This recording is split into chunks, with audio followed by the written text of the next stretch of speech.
Jadi kita memberikan masukan juga kepada di tim kita sehingga bagaimana supaya kampanye kita ini adalah politik, maka selalu kita diskusikan adalah politik kebangsaan, politik ideologis, politik menyentuh rakyat, politik program.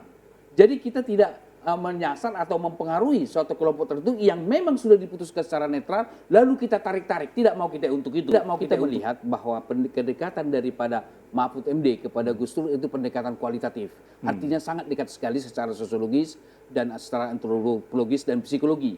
Artinya apa? Bahwa Mahfud MD tanda kutip muridnya Gus Dur. Nah, ini akan menjadi modal bagi pemilih warga NU, tetapi secara pribadi, bukan sebagai organisasi. Nah, mereka akan melihat bahwa Mahfud MD adalah sosok NU yang loyal. Beda dengan kalau misalnya ada katakanlah kader-kader tertentu yang tidak loyal dengan Gus Dur.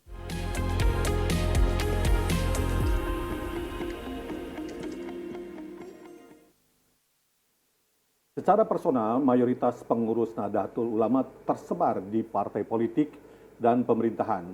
Mungkinkah bisa netral? Bang Emrus, Baik. Menurut pendapat Anda, pengurus PBNU tegak luruskah terhadap komitmen untuk tidak memihak atau menjaga netralitas dalam pemilu 2024? Seperti Anda ketahui kan mereka tersebar juga di mana-mana, di parpol, termasuk di pemerintahan yang kemungkinan untuk konflik of interest-nya itu tinggi. Baik. Silakan Bang. Baik, ada dua alasan saya sebagai organisasi besar. Organisasi keagamaan yang menekankan religiusitas transendental, dan mereka komit kepada janji yang mereka buat bahwa tidak berpihak, tidak melakukan politik pragmatis, politik praktis misalnya seperti itu. Oleh karena itulah dasarnya adalah mereka akan netral dalam suatu kekuatan politik apapun, termasuk pemilu atau tidak pemilu. Dalam konteks pemilu ini saya kira mereka akan netral itu. Nah, alasan kedua bahwa mereka netral, bahwa secara pribadi pengurus maupun anggota NU ada kan di semua partai, ada di semua kekuatan. Kalau kita bicara eksperimental, bahwa otomatis netral karena ada di mana-mana, kecuali katakanlah anggota atau pengurus NU ada di mayoritas di suatu tempat tertentu atau di kekuatan politik tertentu. Yang tim ses kan kemudian diminta untuk tidak aktif ya, yang tim ses pengurus PBNU yang menjadi tim ses salah satu paslon kan diminta untuk tidak aktif. Oleh karena contohnya Nusron gitu ya. Oleh karena itulah maka karena berada di mana dan mungkin tidak aktif seperti itu pasti netral. Nah, oleh karena itulah komentar Anda terkait dengan statement Wasekjen bagaimana? Nah, ini pribadi menurut saya. Artinya bahwa bukan sebagai Wasekjen dia mengatakan itu, karena manusia itu multi status, multi peran. Sebagai Wasekjen tidak mungkin mengatakan itu beliau. Mungkin wartawan yang menafsirkan dia sebagai Wasekjen, tapi tidak mendeklir bahwa saya sebagai Wasekjen mengatakan mendukung, tidak kan? Tetapi as a pribadi. Karena memang setiap manusia itu, walaupun jabatan itu melekat kan? Saya kira iya bisa melekat, tetapi setiap manusia multi status, multi peran. Jadi pada saat kapan dia berstatus itu, pada saat kapan dia tidak berstatus itu. Misalnya contoh, saya kan sebagai dosen, di sini saya bukan jadi dosen, gitu ya, melekat memang, tetapi tidak selamanya peran itu kita lakukan sesuai dengan status kita di multi status. Jadi ketika orang berperan tidak sesuai dengan statusnya, maka disorder sosial. Nah, dalam konteks ini kan begini Bang. Ya. Ketika Abang bicara tentang politik dan terkait dengan pemilu kan Abang dalam konteks sebagai salah satu ahli yang ada di 03. Betul. Dewan Pakar saya di sana. Nah, demikian pula dengan Sulaiman Tanjung kan. Betul. Bukankah pada saat itu melekat juga jabatan dia sebagai Wasekjen NU? Nah, apalagi dalam konteks mengomentari dukungan Nahdien. Betul.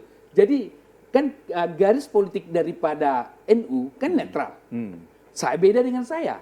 Saya sebagai Dewan Pakar, beda dong status. Jadi saya bicara di sini sebagai Dewan Pakar. Tentu sebagai Dewan Pakar juga bukan berarti serta-merta langsung membela atau mendukung.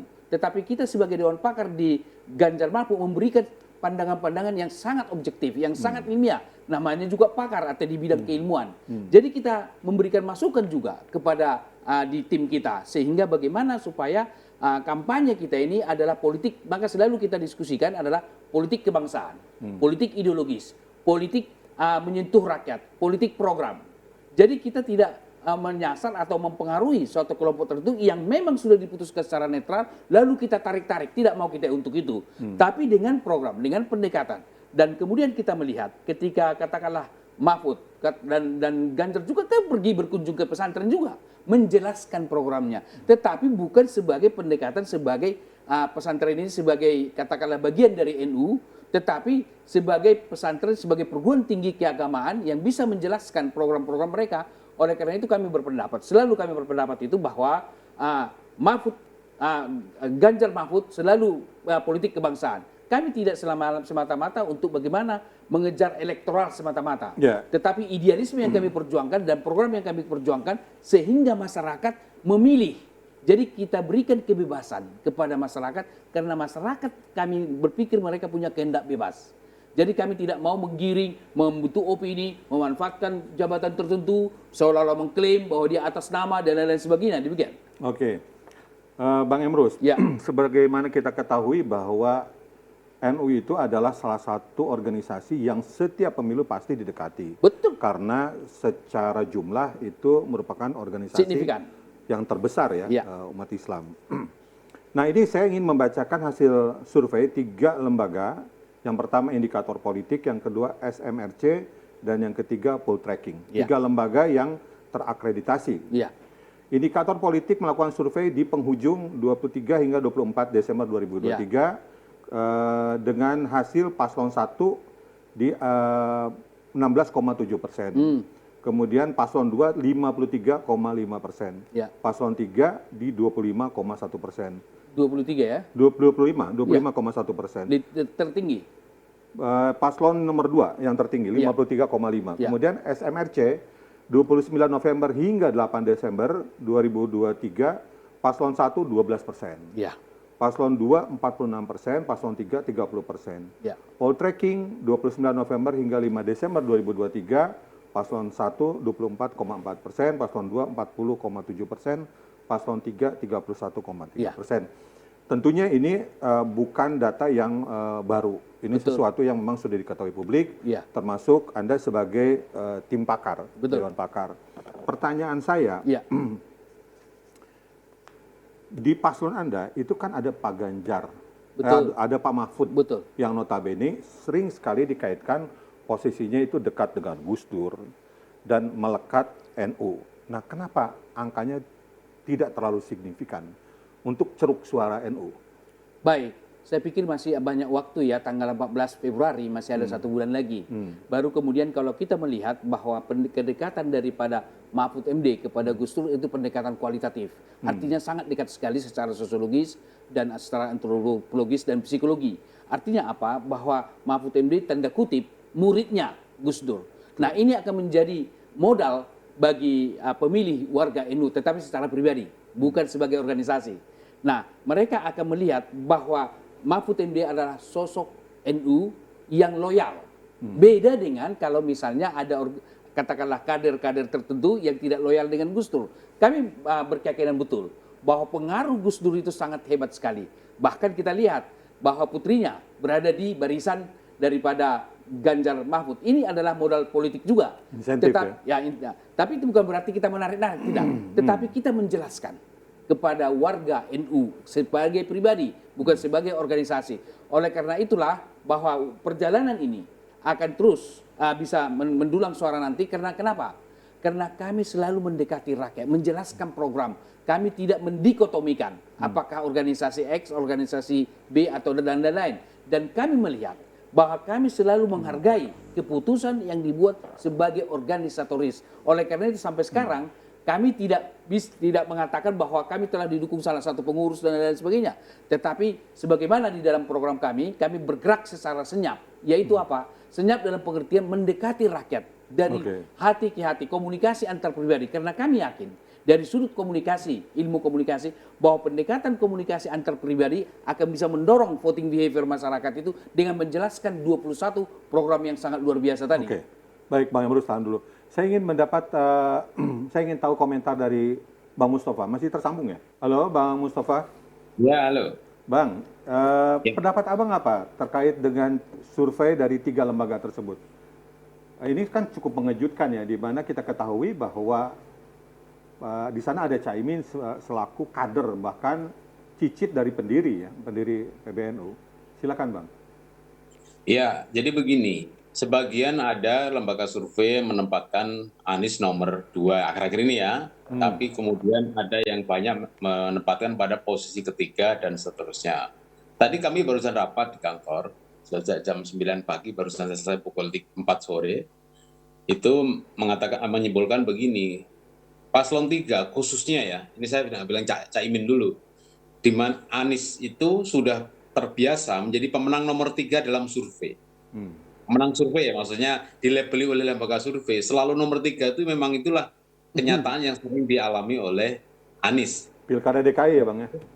Ya termasuk ketika di Pilkada DKI. Tapi dalam faktanya adalah bahwa beliau ternyata menang dalam hal perebutan kursi Pilkada. Itu yang dialami oleh Anies. Karena memang Anies ini unik ya, selain opini-opini miring yang selalu disematkan kepada Anies, dekat dengan teroris kayak, dengan radikalis kayak, intoleran kayak, dan seterusnya. Tetapi kenyataan yang ada ketika 5 tahun memimpin DKI nggak terjadi itu, yang orang sebelah mengatakan kalau Anies jadi gubernur DKI, maka DKI akan menjadi Suriah. Nggak terjadi itu.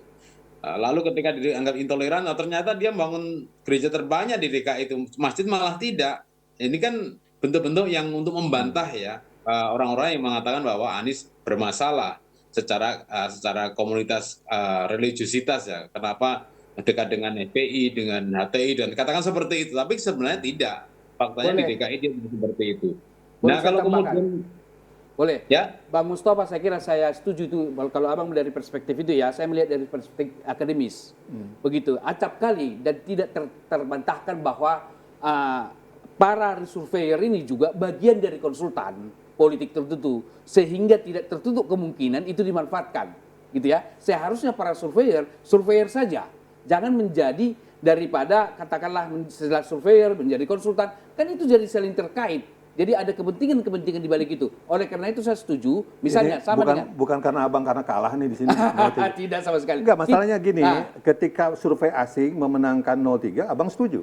Ya, artinya bahwa survei di Australia gitu ya, tapi tidak usah dulu kita bicara sejauh itu, nanti akan punya saya pendapat dengan itu. Artinya apa? Apa yang dikatakan Pak Mustafa juga terjadi ketika Pilkada DKI Jakarta. Bukankah Jokowi ketika itu elektabilitasnya tidak begitu tinggi kan? Ketika di DKI, ya berpasangan. Demikian juga Ganjar di Jawa Timur ketika periode pertama. Tetapi kenapa di seleksi pemilihan yang sesungguhnya bisa menang? Karena memang tidak bisa lagi diakalin metodologinya. Kenapa? Karena adalah quick count kan yang dilakukan. Datanya sudah kuantitatif, 5, 10 sudah dipotret. Tapi kalau persoalan persepsi masih bisa bergeser. Nah, oleh karena itulah maka nanti kita yakin betul ketika nanti quick count kita akan menang karena memang tidak bisa lagi diakali metodologinya. Kita itu 03 gitu.